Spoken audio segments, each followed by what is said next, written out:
The scent of chamomile tea drifted softly through my small, sunlit kitchen, mingling with the earthy perfume of freshly watered potted herbs on the windowsill. Outside, the gentle hum of bees flitted among marigolds and lavender, while the morning light painted the wooden floor in golden streaks. I ran my fingers along the rough-hewn surface of the oak table, tracing the familiar grooves carved by years of use, and felt a warmth that always grounded me. My name is Evelyn Harper. I'm 28, and I've spent the last 5 years tending this little cottage on the outskirts of a sleepy English village. My days are measured by the rhythm of planting, pruning, and crafting, weaving wreaths, mending linens, and writing letters to neighbors who rarely come by anymore. I prided myself on finding joy in the ordinary, the gentle sway of the willow in my garden, the soft creak of the floorboards as I walked to the pantry, the rustle of linen as it dried in the breeze. But there had been oddities lately. A door I didn't remember installing in the back hallway, just slightly ajar. Footsteps, or perhaps the echo of footsteps that didn't belong to me. I shook my head as I sipped my tea. Just my imagination, I muttered, though unease prickled at the edges of my consciousness. I noticed it first in the morning light, when the sun filtered through the linen curtains and threw long, lazy shadows across the floorboards. I was tending my herb garden, pruning the rosemary and thyme, when a subtle, almost imperceptible scent of mold clung to the air. Soft, fleeting, but out of place among the fresh greenery. I paused, inhaling sharply. Nothing in the soil seemed wrong, and yet my stomach tightened. I chalked it up to the damp weather. Returning inside, I hummed a quiet tune, my hands brushing over the worn wood of my workbench, where my small collection of handmade pottery rested. Each cup and bowl bore my fingerprints, my imperfections lovingly smoothed into the clay. But then I noticed a cup. A small blue one, I was sure had been upright yesterday, now laying on its side as if nudged by an unseen hand. The smooth glaze glinted in the morning light, a familiar object made strange. "Evelyn?" I whispered to myself, heart skipping, though I was alone. I bent down, picked up the cup, and shook it lightly. It rolled back into place as if nothing had happened. I laughed nervously, but the sound felt hollow, echoing strangely off the walls. My cottage, my sanctuary, was subtly wrong. Later that day, while I sipped tea in the sunroom, I noticed the door at the end of the hallway, the one I didn't remember. It wasn't a grand door, just a plain oak with a brass knob, slightly warped at the edges.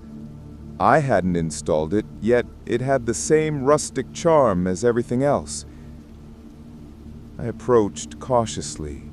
A faint draft whispered from behind it, carrying the scent of wet earth and something faintly metallic, like iron. Curiosity, stronger than fear, urged me forward. I twisted the knob slowly. The door opened into a narrow corridor, impossibly long, with walls painted in a soft, welcoming cream. The wood paneling and low beams felt familiar, yet each step I took seemed to stretch the space, elongating it beyond natural proportions. My eyes darted along the corridor, noting doors on either side that didn't correspond with any room in my cottage. "Hello?" My voice sounded small, swallowed by the oppressive length of the hall. The only reply was the faint hum of the floorboards beneath my feet, vibrating softly.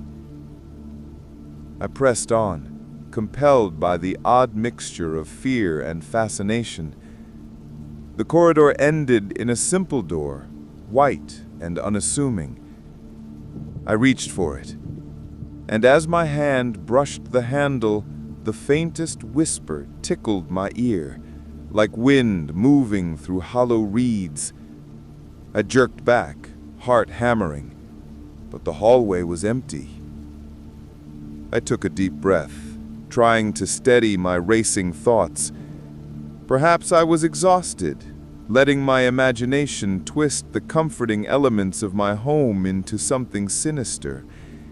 Yet, even as I told myself this, a seed of dread planted itself in my mind. The walls seemed too smooth, the air too still. Something about the corridor felt wrong. Returning to the sunroom, I glanced out the window at my garden, seeking reassurance.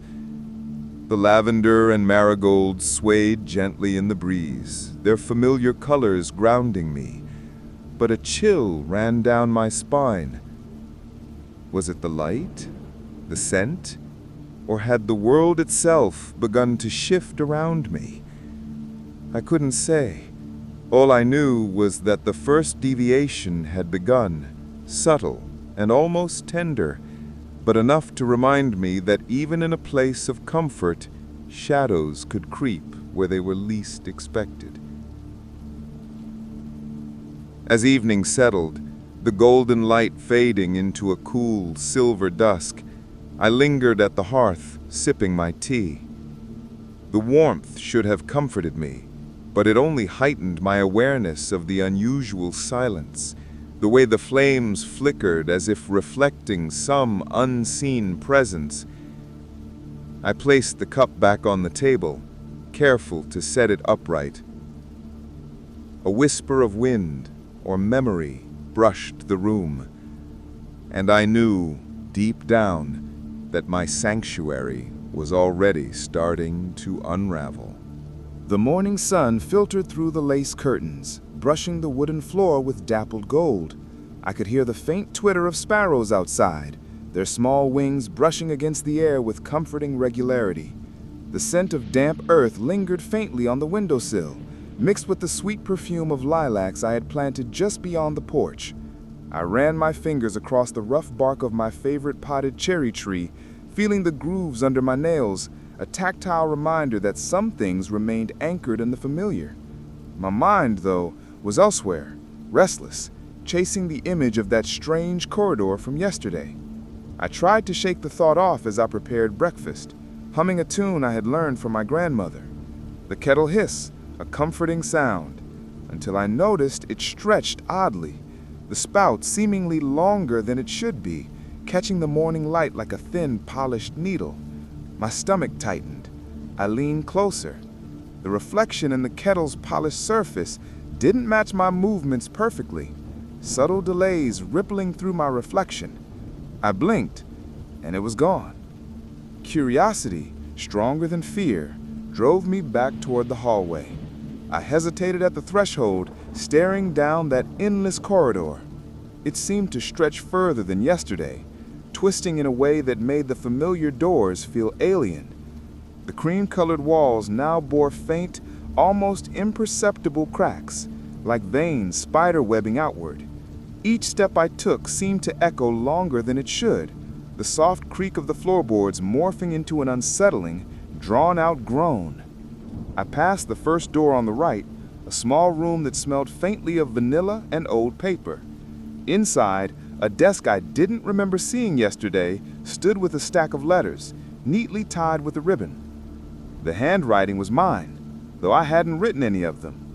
My pulse quickened as I ran my fingers over the paper, the texture of the parchment strangely waxy under my touch. Each letter detailed mundane tasks of my daily life, but with subtle discrepancies, my own actions recorded with slight, impossible variations. I swallowed hard.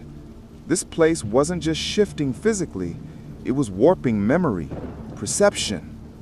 I moved on, passing doors that opened into rooms filled with familiar objects behaving impossibly.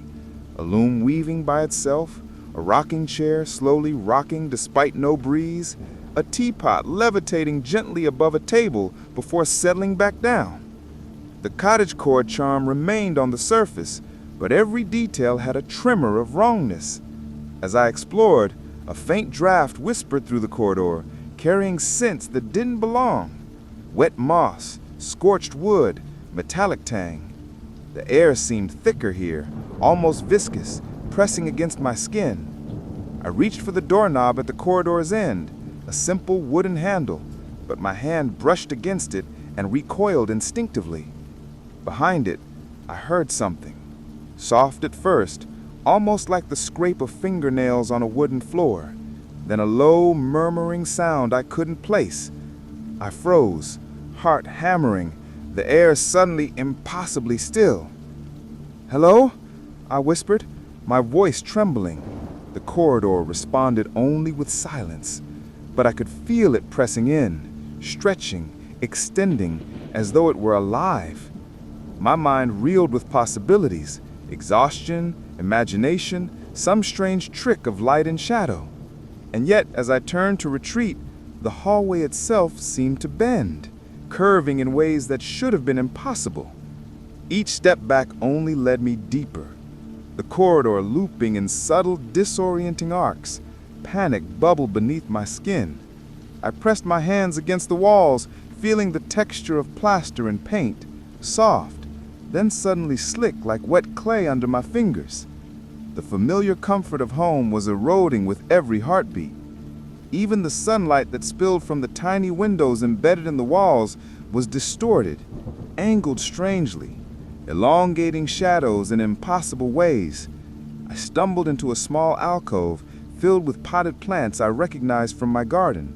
Lavender and thyme curled unnaturally, their leaves twisting in spirals that defied biology. The scents were intense, overpowering, a sickly sweet aroma that made my stomach lurch.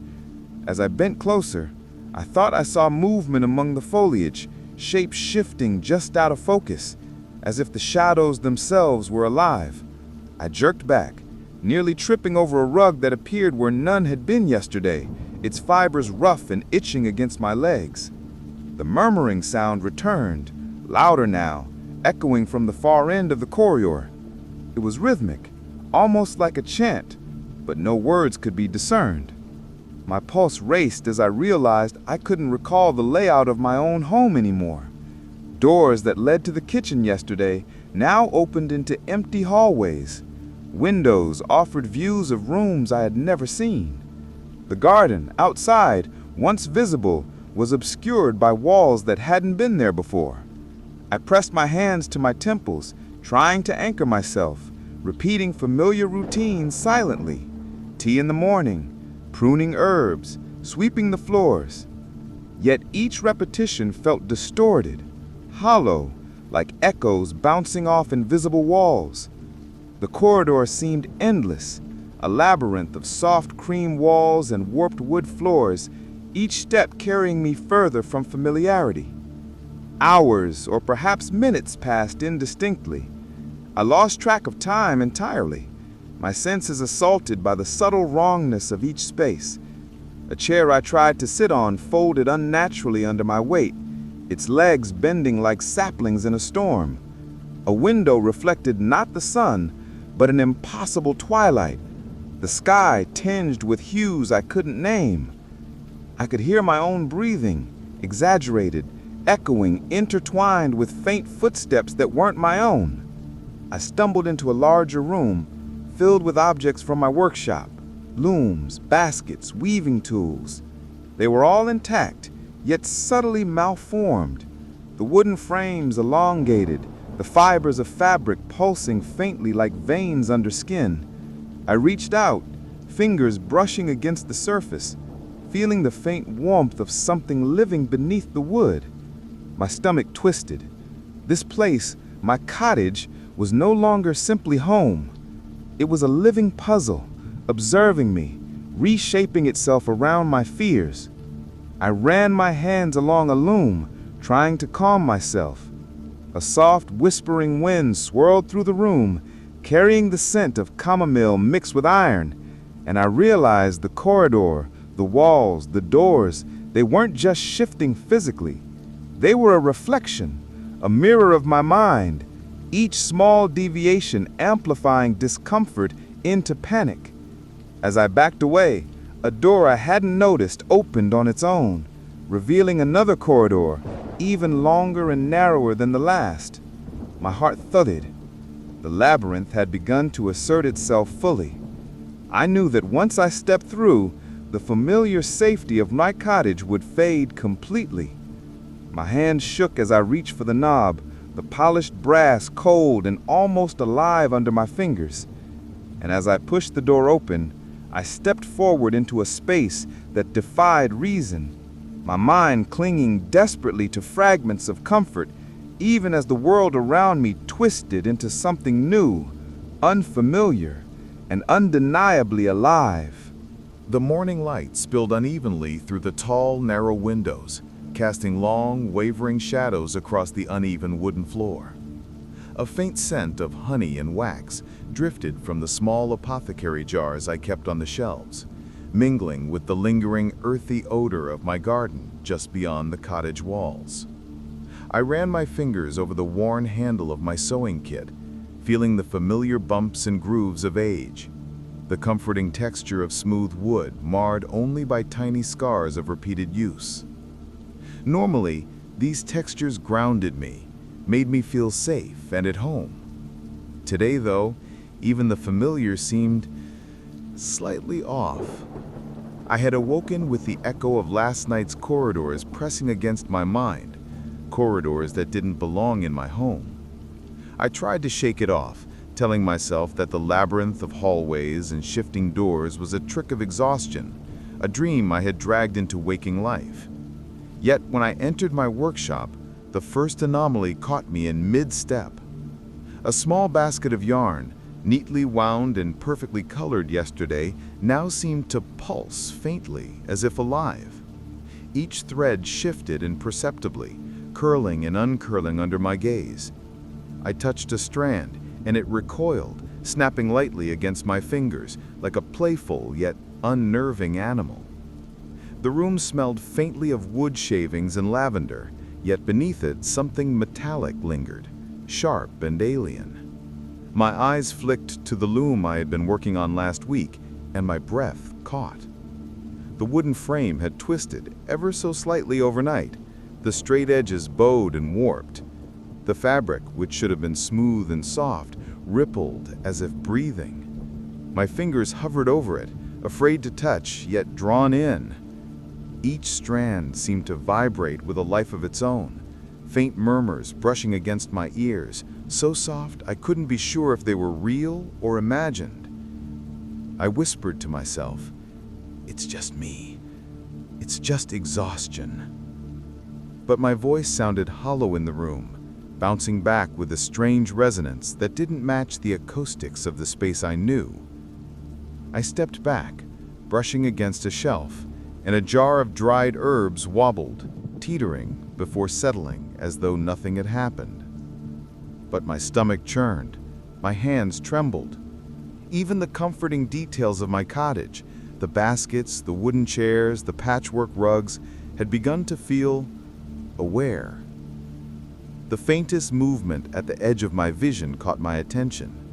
A small figurine I had carved sat on the windowsill, its painted features twisted slightly, expression more knowing than yesterday. I blinked, and it appeared normal. I rubbed my eyes. No. The shadow it cast was wrong, elongated, warped, stretching across the floor in impossible directions. I stepped closer. My reflection in the window seemed delayed, lagging behind my movements, a distorted version of myself that frowned back at me with subtle malice. I backed away, and the loom trembled, threads vibrating. My hand reached instinctively for my pocket, brushing against the small pendant I always wore, a gift from my grandmother, carved from oak. The familiar weight grounded me for a brief second, but the metallic whisper returned, low and persistent, as if threaded through the air itself. I spun around, eyes scanning the workshop, but there was nothing. Only objects I had known my entire life, now behaving like strangers. The sense of presence grew. I could feel it like a weight pressing from behind the walls, something invisible, patient, observing. Every step I took toward the back of the workshop seemed to echo in a rhythm not my own. The walls themselves seemed to pulse subtly, paint shimmering under a light that shouldn't be there. I reached for the small wooden door at the far end, the one leading back to the corridor, and the whispering coalesced for a brief moment into a sound I could almost understand, a low, sighing voice in a language just out of reach, as if it were speaking from within the wood itself. Shivering, I ran my fingers over the surface of the table where my tools lay. The wood felt unnaturally soft, yielding under pressure, like flesh, the carved grooves shifting as if to form letters. I recoiled. The familiar scent of cedar was now tinged with something coppery, metallic, almost like blood. My pulse raced. I wanted to leave, yet my legs felt heavy, as though the room itself resisted my movement. A sudden movement caught my eye. A bundle of fabric, neatly folded yesterday, had uncurled itself.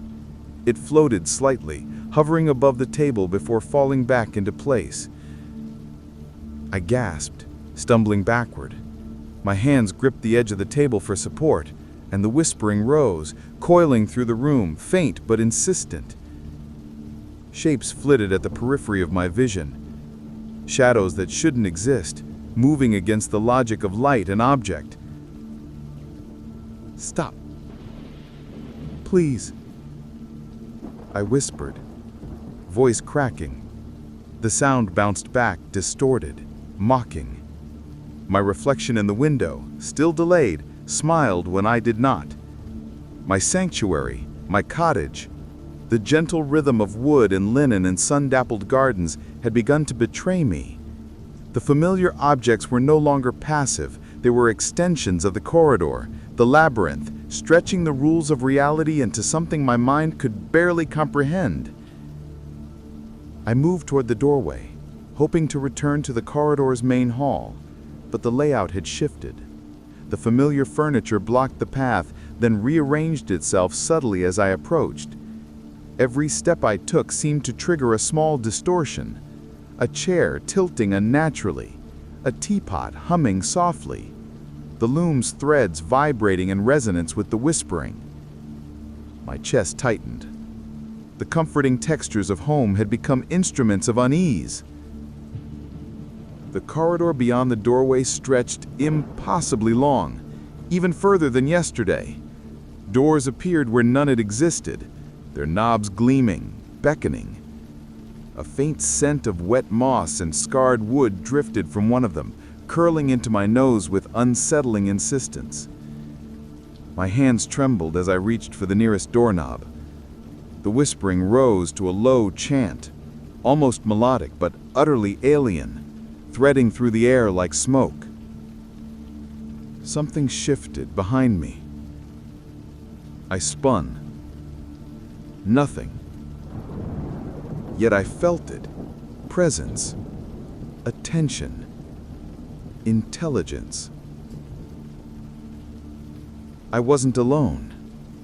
Even here, among the comforting chaos of craft and garden, the labyrinth had begun to assert itself, stretching familiar walls into an alien terrain, turning my life's work into instruments of observation.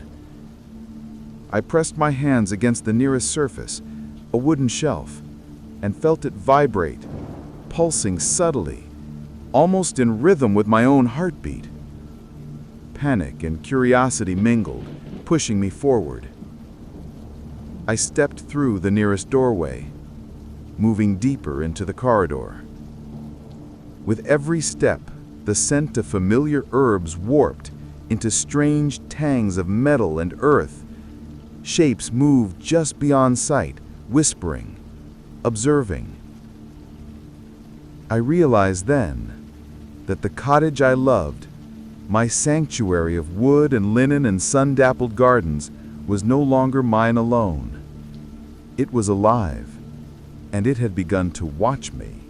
The morning air was heavy with the scent of damp linen and sun-warmed wood, yet beneath it lingered an undertone of something I could not name, metallic, sharp, and strangely sweet. Light streamed unevenly through the tall windows of my workshop, catching threads of dust that danced like tiny specters in the air.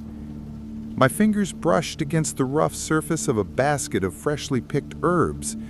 It should have been calming, grounding me in routine, yet as I inhaled, the lavender and thyme seemed to pulse with a vibrancy that made my skin itch. I rubbed my eyes, hoping it was exhaustion, but the room itself had shifted subtly in the night. The corners stretched, receding further than they should, turning the familiar into a distorted echo of itself. My loom wobbled slightly, as if it had grown a heartbeat overnight. The basket of yarn twitched again, the threads curling and uncurling with an almost conscious rhythm. I stepped back, heart hammering, but a strange compulsion drew me forward. The colors of the room had shifted. The soft cream of the walls now gleamed in unnatural saturation, almost glowing. The sunlight streaming through the windows had an odd tint, golden yellow bleeding into greenish hues that made the wood grain of the floor appear warped. Shadows stretched too long, bending around furniture in ways that defied logic. Even the familiar rhythm of the wind outside seemed wrong, carrying whispers that blended with the soft hum of the distorted light. I walked toward the corridor, my hands trailing along the walls, feeling the paint ripple under my touch as though it were water. Each door I passed seemed slightly altered, some taller, some narrower, each one familiar yet subtly grotesque. I hesitated before the door I had entered yesterday. Its surface now shimmered faintly, like sunlight dancing on a disturbed pond. I reached for the knob and recoiled as it pulsed under my fingers, warm and alive. My pulse matched the rhythm instinctively. Memory faltered. I could no longer recall the layout of the cottage clearly. Rooms I thought I knew twisted into impossible shapes, staircases looping upon themselves, hallways ending in blank walls or opening into spaces I had never built. I tried to ground myself. The familiar sense of chamomile, fresh wood, and damp earth should have anchored me. Instead, they seemed to twist, carrying whispers, faint metallic tangs, and the sharp scent of iron, like blood. I stepped into the sunroom, and my heart lurched. The familiar furniture had transformed subtly. The chair is elongated. The fabric of the cushions rippled as if liquid. The glass of the windows wavered, reflecting not just me, but multiple versions of myself, each with slight distortions, a smile too wide, eyes too dark. I staggered back, the floor tilting beneath me, though the tilt made no sense. A low hum began to fill the space, originating from no discernible source. My ears strained, trying to find its origin, but the sound seemed embedded in the walls, pulsing in rhythm with the distorted sunlight. I could almost see it, a faint vibration in the air, rippling the edges of furniture and paper. My mind spun, trying to reconcile the familiar with the alien. I retreated to my garden, seeking grounding in the tangible, the dirt beneath my feet, the coarse stems of lavender, the smooth leaves of thyme. But even here nature had shifted. Flowers twisted in impossible spirals, petals curling back upon themselves as though alive. A breeze rustled through the garden, carrying not just fragrance, but faint, unintelligible murmurs. Shadows flickered between the plants, bending around the shapes of trees and shrubs in ways that violated physics. Panic began to creep into my chest. I could feel my own heartbeat loud in my ears, each thump echoing unnaturally. I tried to recall my routines, my hobbies, the familiar steps of my days, but even memory faltered. The familiar smell of tea from the kitchen felt foreign. The sound of birdsong outside, unnervingly distant, stretched into faint metallic echoes. I realized that this labyrinth, this creeping distortion, was not limited to space. It was infecting my mind, fragmenting reality into something I could no longer trust. Returning to the corridor, I noticed the walls had shifted further. Faint images seemed to flicker within the paint, like memories embedded in the plaster, though none were mine. I reached out and touched the wall. The surface yielded slightly, warm and pulsing. I jerked back, heart pounding, staring at my reflection in a small mirror mounted near the end of the hall. My own face looked wrong, subtle distortions that made my eyes too deep, my lips slightly off, the familiar lines of my cheeks bending in impossible angles. I stumbled into the workshop. The loom trembled violently, threads vibrating with a frequency I could feel in my bones. Tools scattered across the table as though moved by invisible hands. The basket of yarn quivered, spilling threads across the floor that seemed to slither like snakes. I fell to my knees, hands clutching the wooden floor, trying to anchor myself, but the vibration seemed to ripple into my chest, into my mind. A whisper floated past my ear, soft, intimate, impossible to place. I turned quickly. Nothing. Yet the feeling of being watched was overwhelming, pressing in from every side. Every familiar object, every piece of wood, every thread of my garden felt like it had gained consciousness, observing, judging, shifting subtly in response to my panic. Time became meaningless. I moved through the distorted corridors and rooms, seeking an anchor, any familiar landmark. The walls seemed to pulse with memory, reflecting fragments of my life in warped forms. Letters I had never written, faces of people I knew twisted into mockery, glimpses of rooms I had never seen. I pressed my hands to my temples, trying to stop the dizziness, the sensation that reality itself was fracturing beneath me. The whispering grew louder, more insistent, weaving through the warped corridors and rooms. Shapes flickered at the edge of vision, shadows that shouldn't exist, forms too fluid to define. My heart rate raced, fear pressing against every thought. I could no longer distinguish between memory and present, between reality and hallucination. And yet, in the midst of panic, a thread of familiarity persisted. The rough texture of wood beneath my fingers, the scent of lavender, the faint sunlight. It was fragile, nearly drowned by distortion, but it anchored me just enough to realize that I must continue. There was no turning back. The labyrinth had claimed the familiar, twisted it, and I was trapped within its living, breathing halls. I pressed onward, each step taking me deeper into the fragmenting reality, chasing a hope I could barely define, feeling the pulse of the space around me, alive, watching, waiting. The light that morning was thin and watery, filtering through the high windows in pale, trembling shafts. Dust motes floated like tiny specters in the air, catching the light and multiplying into 1,000 tiny sparks. I ran my fingers over the rough wooden railing of the staircase, trying to anchor myself in texture, but the familiar grooves felt wrong, slightly hollow, almost echoing when I pressed my palm. The scent of chamomile lingered faintly, comforting, until it was invaded by a metallic tang, sharp and unplaceable. My chest tightened instinctively. I had been avoiding the longest corridor since yesterday, but curiosity, or some darker instinct, drew me forward.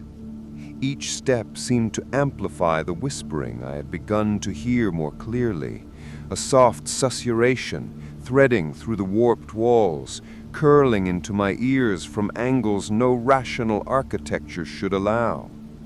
It wasn't words yet, only murmurs, teasing at recognition, hinting at secrets. But as I moved further, fragments of language began to appear, syllables I almost understood but could not fully grasp.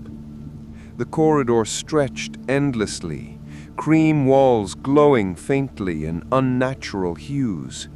Doors appeared on either side, some familiar, some alien. I approached one, its wood grain warped, as if breathing slowly.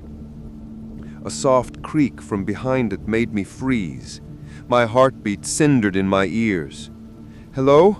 I whispered. The reply came in a breath, a fleeting sound too quiet to discern, yet unmistakably deliberate, like something alive hiding just beyond the frame. Shadows began to flicker along the walls, shapes too dark, too fluid to be ordinary, darting at the edge of my vision. I spun, trying to locate them, but the corridor responded by twisting slightly, elongating, confounding my perception. The familiar wooden doors seemed to lean, tilting with an unsettling awareness. Each shadow was familiar and wrong at once, like echoes of people I knew, warped, their features too soft, too sharp, too fleeting to identify. I stumbled into a room that felt like my living area yesterday, yet everything was subtly off. Chairs stretched too tall, a table shimmered, edges dissolving and reforming as I watched. My own reflection appeared in the glass of a cabinet, but the image moved slightly behind my real motions, smirking when I did not.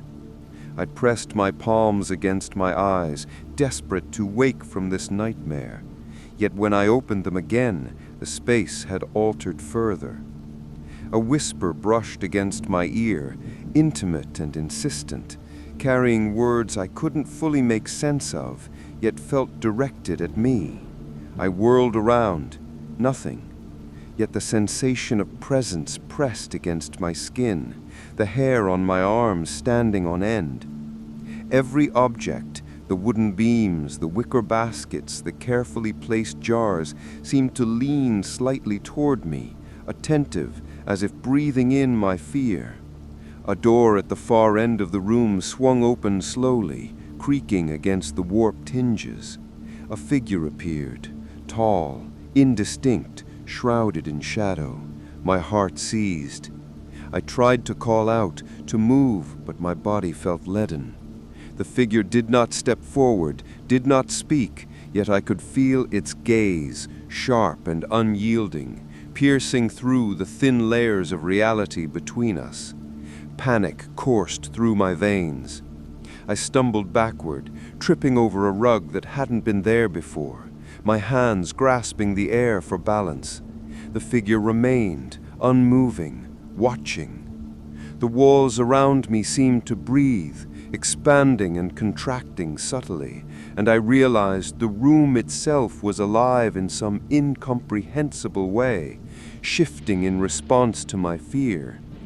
I could hear the whispering again, a chorus now, voices overlapping, teasing, mocking me, circling me with intent. I ran. Corridors folded onto themselves, doors vanished and reappeared, windows showed glimpses of gardens I didn't remember planting, skies in impossible shades. Every step brought new distortions, the floor softening beneath my feet, the walls leaning closer, the shadows stretching and twisting as if alive. Yet I could feel the figure following, always just beyond direct sight, waiting, patient. The whispering intensified, threading through the warped architecture, curling into my ears in a language I felt I once knew but could no longer remember. Each syllable pricked at memory, dragging fragments from the edges of my mind, twisting them.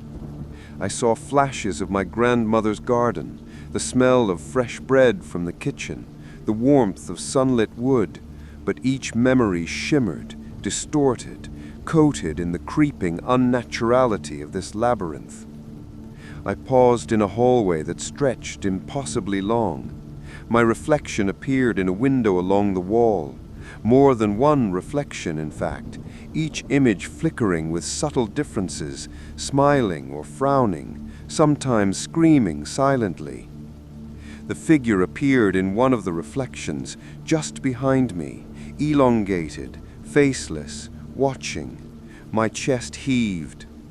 My pulse echoed in my ears like a drumbeat, and my own breathing seemed to layer upon itself, distorted.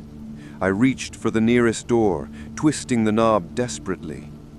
The figure did not appear there, yet the whispers followed, now urgent, insistent. Shapes darted at the edges of vision, intangible yet horrifyingly present.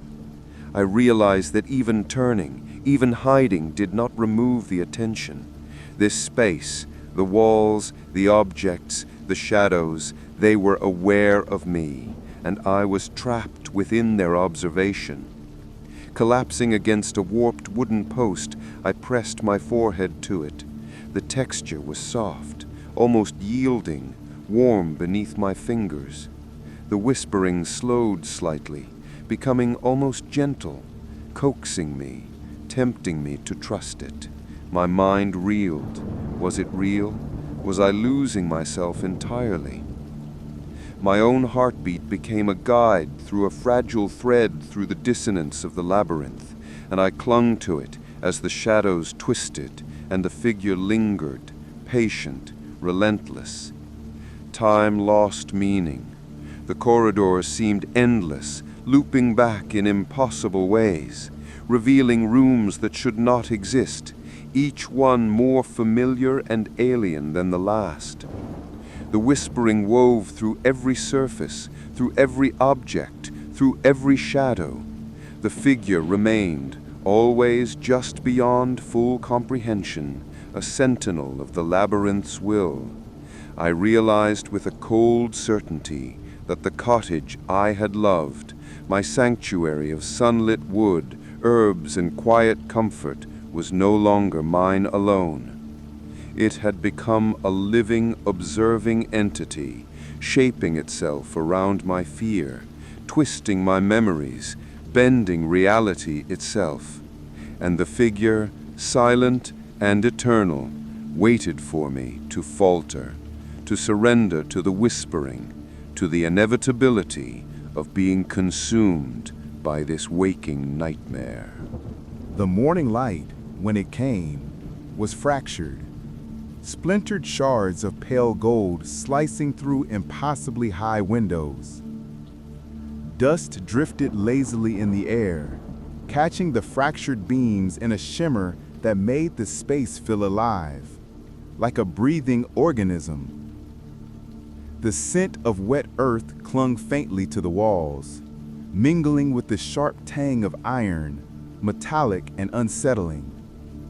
I ran my hands over the warped railing of the staircase, feeling the wood pulse faintly beneath my fingers, almost like a heartbeat that mirrored my own. I stepped into the corridor, and it stretched before me impossibly, twisting and turning in angles my mind could not reconcile. Doors appeared and disappeared at will, sometimes opening into rooms I recognized, sometimes into voids that seemed to extend into infinite darkness. The soft cream walls shimmered with an unnatural hue, and shadows clung in impossible angles, stretching and bending like living creatures. The whispering had become a chorus now, layered voices overlapping, teasing and taunting in a language I almost understood, but could not. I stumbled forward, trying to anchor myself with memory. The scent of chamomile, the warmth of sunlit wood, the feel of rough fabric and coarse earth under my fingers. But even these anchors faltered. Each step seemed to warp the floor beneath me, shifting textures from solid wood to soft, almost yielding surfaces. Then to slick, reflective patches that mirrored my movements in distorted forms. The walls themselves breathed, pulsating in rhythm with the whispers, expanding and contracting as though alive. I rounded a corner and stopped abruptly. A familiar door, the one leading to my workshop, hovered in midair, floating slightly above the warped floor. Its brass knob gleamed with a life of its own, pulsing in rhythm with my heartbeat. I reached for it, but the moment my fingers brushed the metal, the door vanished, leaving only an empty wall.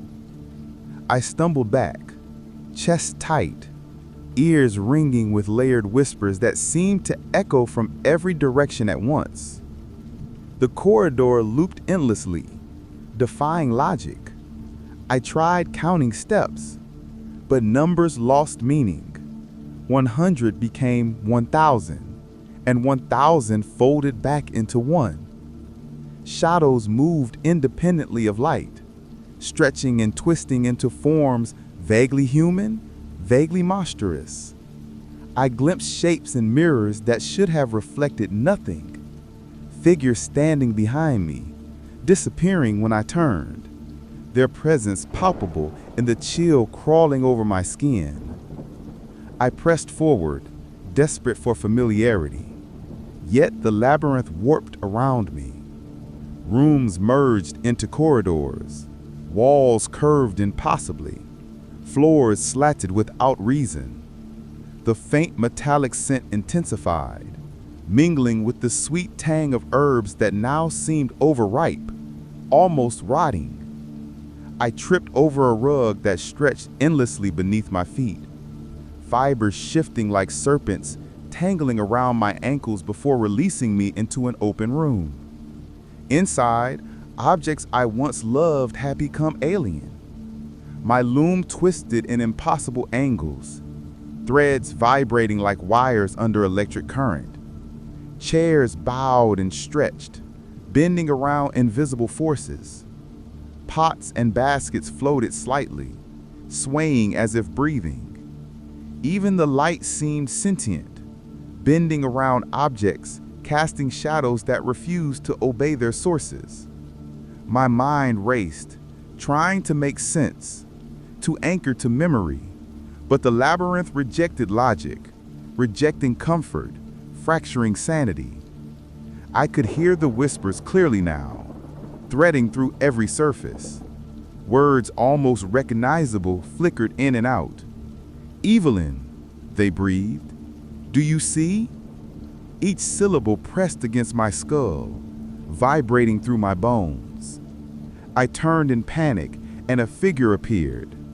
A tall, shadowed presence, faceless, perfectly still. It mirrored the corridor, stretching impossibly high, its edges shifting, blurring against the walls. I ran, but the figure did not pursue directly. It remained patient, a sentinel watching my descent. Every door I opened led deeper into the labyrinth, each hallway folding into another, each room more distorted. Time ceased meaning, moments stretched into eternity. My own reflection fractured endlessly in polished surfaces, 1,000 evenies staring back at me, some screaming silently, others grinning with twisted familiarity. The walls pulsed with memory, showing fragments of my life warped, letters I never wrote, rooms I never built, gardens I never planted. Faces of friends and family twisted into grotesque shapes, each vision pressed against me, a weight impossible to shake. My breath came in ragged gasps. The floor beneath me felt alive, shivering with vibrations I could feel in my bones. I reached for the faintest thread of comfort, the rough wood of a beam, the scent of lavender, the faint warmth of sunlight on my skin. But even these anchors wavered. The labyrinth rejected them, bending them into forms both familiar and horrifying. Shapes flickered at the edge of vision, whispers layered over each other, a chorus of presence that could not be escaped. And then at the far end of the corridor, a doorway appeared. Normal, inviting, a reminder of the cottage I had loved. Light spilled softly from it. Hope flared. I ran, desperate, ignoring the trembling of the floor, ignoring the twisting walls. The whispers reached a fevered pitch, voices overlapping in maddening harmony, and the shadow figure remained, watching, patient. As I reached the doorway, the corridor seemed infinitely behind me, pulling at my mind, drawing whispers into my skull, promising revelation and oblivion.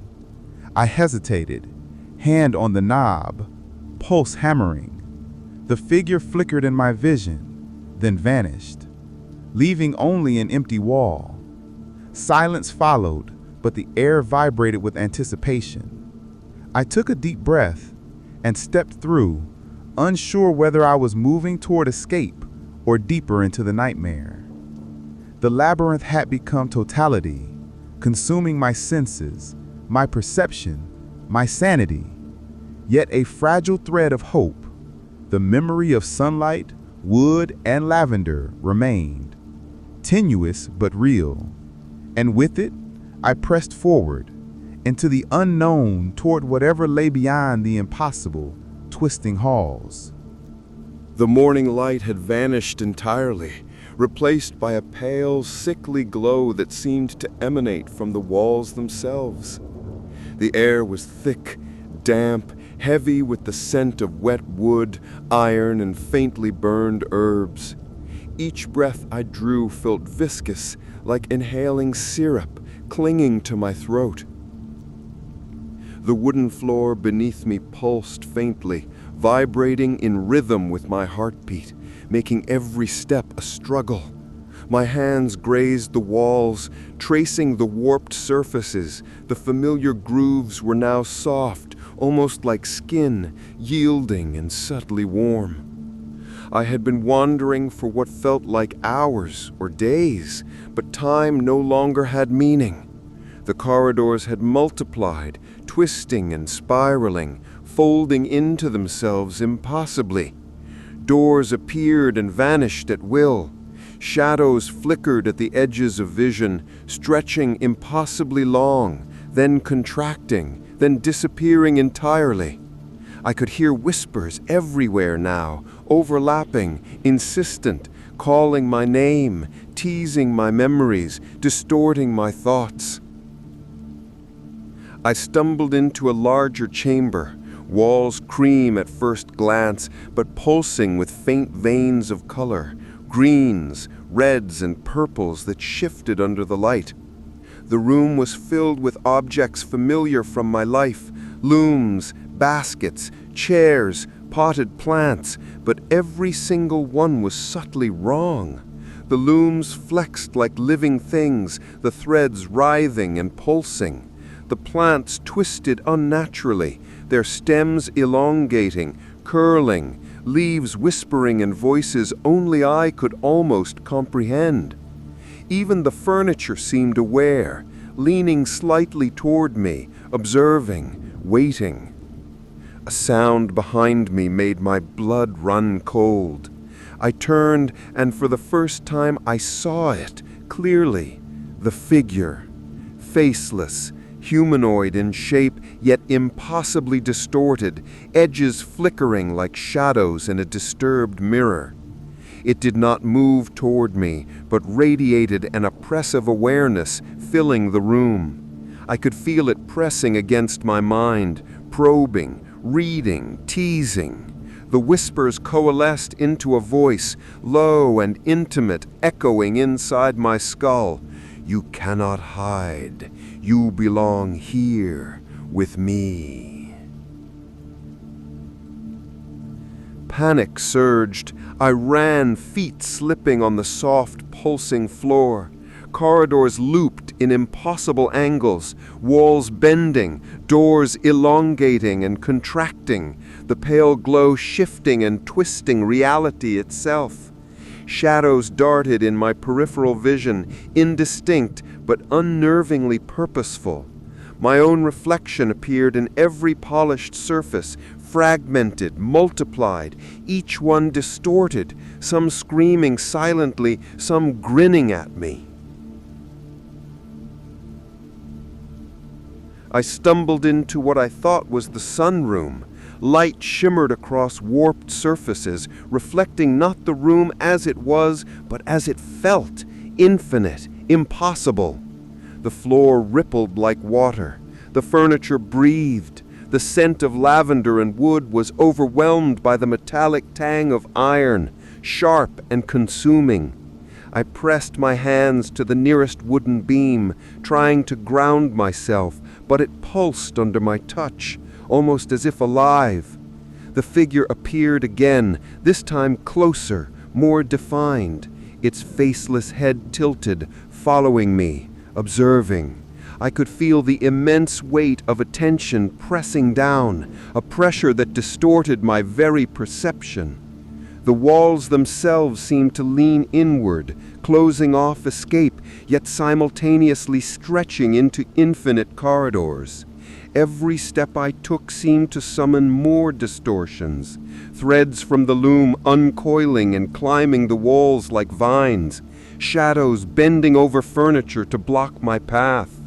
The air was thick with whispers that threatened to crack my mind.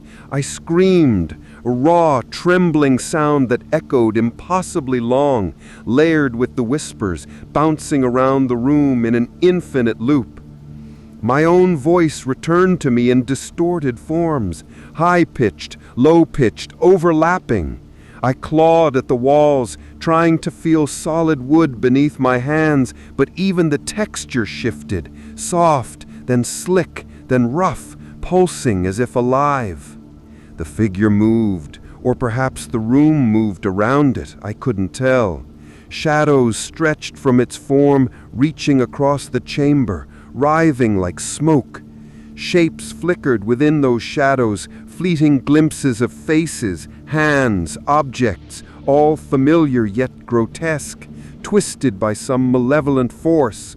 My chest tightened, my mind screamed for escape, for stability, for the comforting textures of home, but there was none. The labyrinth had consumed everything. And then, in a sudden surreal moment, I felt a tether, a faint warmth beneath my fingers. The wooden post I clutched pulsed gently, a heartbeat distinct from the room, distinct from the figure.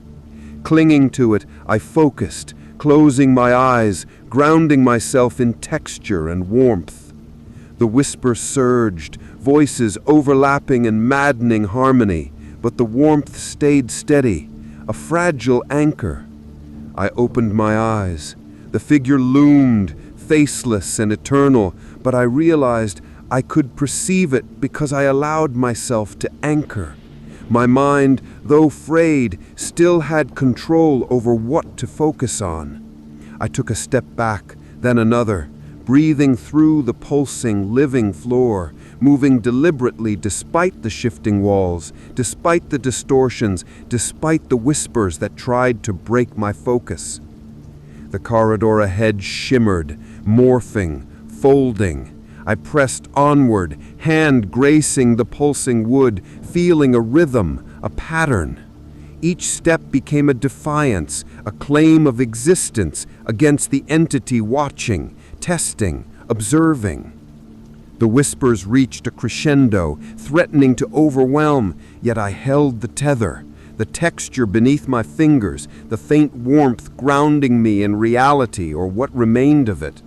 The figure paused at the edge of my perception, unmoving, yet its presence was oppressive, a reminder of the labyrinth's will. I didn't flee, not entirely. I advanced cautiously, feeling the pulse beneath my fingers guide me through the impossible angles, the stretching hallways, the breathing walls. The room warped and twisted, but I followed the anchor, moving steadily toward an uncertain destination, aware that the entity had tested me, and that this confrontation, this tethering of my mind to the familiar, was the only way forward. Even amidst total distortion, even with the labyrinth pressing in, the whispers clawing at sanity, I realized I was still me. The textures, the scents, the warmth beneath my fingers, these fragments of reality, however distorted, were enough to keep me tethered. And with that realization, I took another step, steadying myself against the unknown, ready to face whatever came next. The light that greeted me was fractured, filtered through the warped panes of impossible windows. Dust floated in the air, shimmering like tiny stars in a distorted sky. The scent of lavender and sun-warmed wood lingered faintly, but it was overlaid with iron and damp earth, heavy and metallic, pressing into my senses. My palms slid along the soft, almost pliable wood of the corridor railings, anchoring myself to texture as I moved, each heartbeat echoing through the shifting floor. I had lost track of time entirely. Hours, days, perhaps more, I could not tell. The corridors had multiplied into an endless maze, walls breathing, doors appearing and vanishing unpredictably. Shadows flickered at the edges of my vision, stretching and twisting with a malevolent awareness. Whispers chased me, layered and overlapping, voices I almost recognized, teasing, mocking, promising revelation and despair. I stumbled, almost falling, onto a section of floor that rippled like water beneath my feet. Threads from looms and baskets I had seen before slithered along the walls, climbing like vines. I gasped, clutching at the floor, drawing strength from the small, familiar sensations. The roughness of wood, the faint warmth of sun, the scent of herbs. They were fleeting anchors, but enough to keep me moving. A doorway appeared ahead, glowing with pale, welcoming light. My chest leapt with hope. I ran, ignoring the trembling floor, the warped walls, the whispers now almost deafening.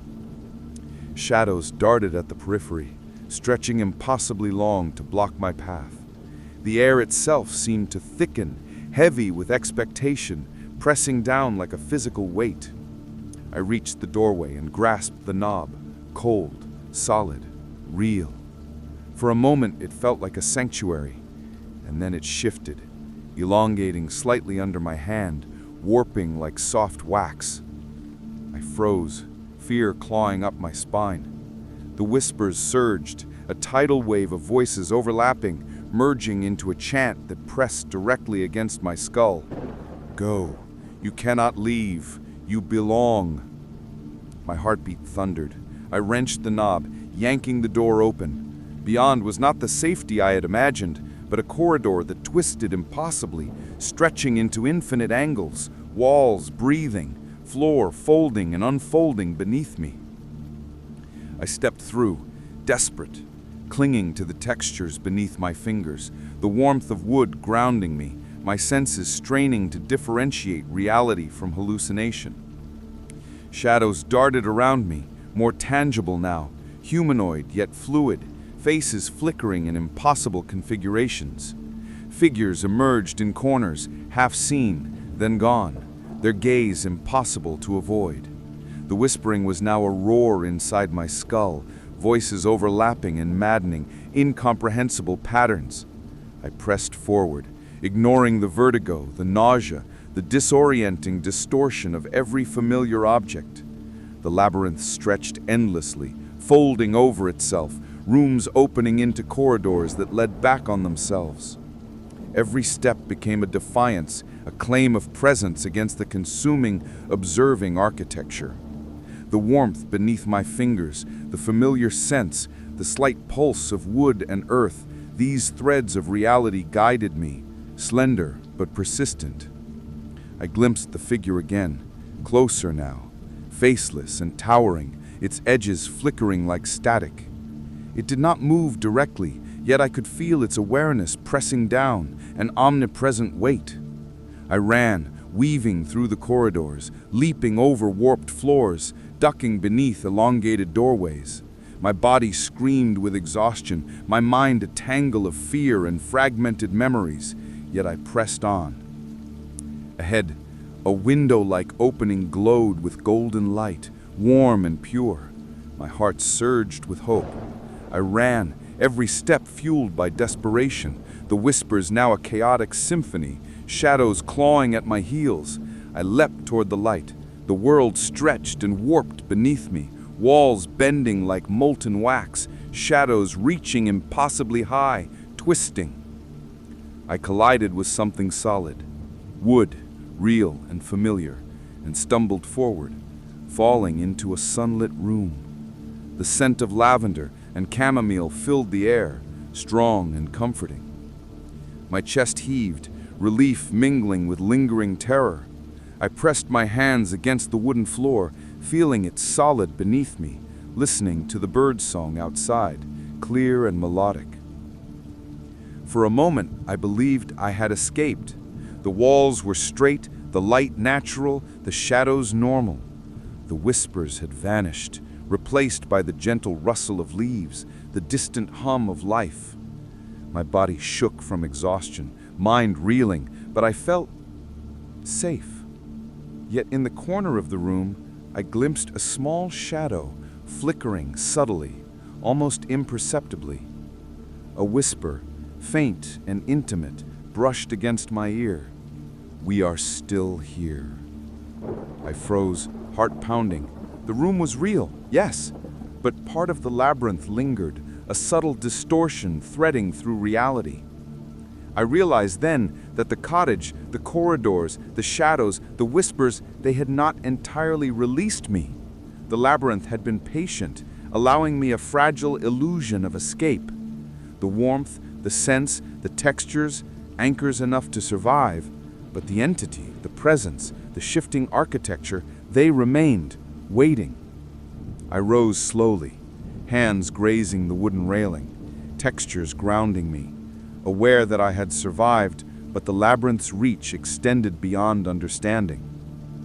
Outside, the garden gleamed in sunlight. The wind whispered through familiar leaves, but within me lingered the echo of corridors, the pulse of walls, the shadows that waited. And as I stepped forward, moving into the garden, a subtle unease threaded through the warmth. The labyrinth had receded for now, yet it knew it was patient, observing, waiting. I was free, temporarily, but the whispering never truly leaves, and the impossible corridors remain, just beyond the edge of perception, waiting for the next time I falter. The sun hung low, casting long, honeyed rays across the garden. The lavender swayed gently in the breeze, the wood of the cottage warm beneath my fingertips, and for a fleeting moment, I believed I was truly free. The air smelled of chamomile and sun-warmed soil, carrying the faintest echo of distant birdsong. My chest heaved, exhaustion and relief mingling as I allowed myself a quiet, trembling breath. Yet even in this serenity, the edges of reality hummed faintly with tension. The warmth beneath my hands, the textures of familiar wood, the scent of herbs, they were anchors, fragile but persistent. And somewhere, beyond the periphery of my perception, the labyrinth remained.